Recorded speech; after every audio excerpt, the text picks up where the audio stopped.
The story of the Ghana Empire's beginning comes from the historical details found in the respected book, Tariq al-Sudan, History of the Sudan. This book gives us insight into the smart and inventive Soninke people. The Soninke people were the masterminds who laid the foundation stones of what would later glitter as the Golden Ghana Empire around the 4th century AD. Despite the shared name, this historical empire has no direct connection to the country of Ghana that we know today. And where there's an empire, there's a capital. Here, we find Kumbisala, the pulsating heart of the Ghana Empire. This metropolis was split into two distinct cities. One was the royal city, the playground of the rich and powerful, where the king's palace glowed with gold. The other was a vibrant, cosmopolitan haven for Muslim traders, brimming with mosques and bustling bazaars. The Spanish-Arab scholar Bekri has left us a description of the cities of Ghana in the 11th century. It literally speaks, according to the African-American historian Chancellor Williams, of stone cities. The emperor lived in a fortified castle, adorned with sculptures, paintings, and glass. He would sit on a throne of red gold to watch 10,000 of his subjects invited to eat each day in the palace. One can imagine the grandeur of a palace that can accommodate 10,000 guests. The figure of 10,000 may be exaggerated, but it suggests that the palace was gigantic. The supreme rulers of this grand empire were the Kayamagans, a title that translates aptly to King of Gold. How befitting, considering they held the keys to all the gold mines. Rumor even has it that their dogs sported golden collars, making them possibly the most high-status pets of all time. The Arab traveler, Ibn Hawqal, who had visited the Arab world, Asia and Europe, did not hesitate to say at the time of the emperor, "It is the richest in the world because of gold." The Ghana Empire thrived on trade, benefiting from its strategic position between the salt mines of the Sahara and the gold mines of West Africa. This control over trans-Saharan trade routes resulted in immense wealth and cultural exchanges.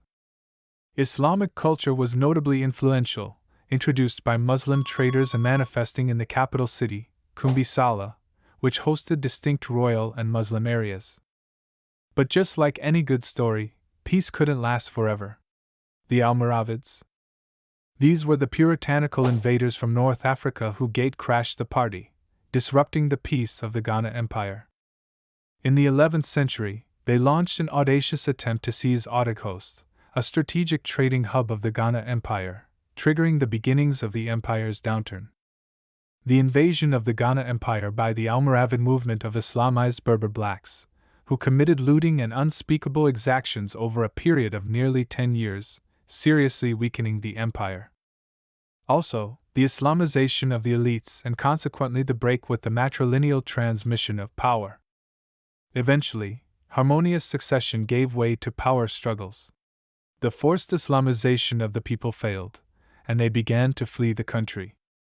The weakened Ghana Empire lost its lucrative gold mine at one era, greatly diminishing its wealth. Finally, beautiful green and fertile landscapes gave rise to an expanding Sahara Desert. This led to a significant period of drought, seriously hampering the empire's wealth. This turmoil gave rise to a power vacuum that was promptly filled by the ambitious Samangiru Kanti in 1203. Often dubbed the Sorcerer King, he was the ruler of the Sasso Kingdom and is widely known in West African tradition for his supposed magical powers. According to legend, Samangiru was not only a fierce and ambitious king, but he also possessed supernatural powers that helped him in his conquests. The tale goes that he had a sacred balafon, a type of wooden xylophone, which gave him immense power and rendered his armies invincible in battle.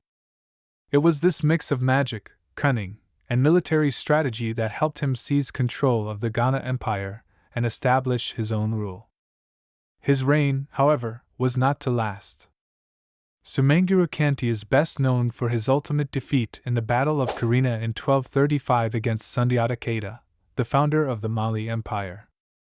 The narrative of how Sundiata Keita defeated Samangiru Kanti varies depending on the source, and given the era and region, much of this is steeped in oral history and legend, which often combines historical events with myth and symbolism. In some versions of the Epic of Sundiata, It is told that Sundiata was able to defeat Samangiru and his seemingly invincible army by stealing his sacred balafon or xylophone, which was believed to be the source of Samangiru's magical powers. In other versions, it's mentioned that Sundiata used a special silent arrow, or an arrow without a tip, to defeat Samangiru at the Battle of Karena. According to these versions, the arrow didn't kill Samangiru but caused him to vanish, allowing Sundiata to emerge victorious in the epic battle. Both accounts share the same core idea, that Sundiata triumphed over Samangiru through a combination of bravery, strategy, and a bit of trickery, effectively ending the Sorcerer King's reign and establishing the Mali Empire.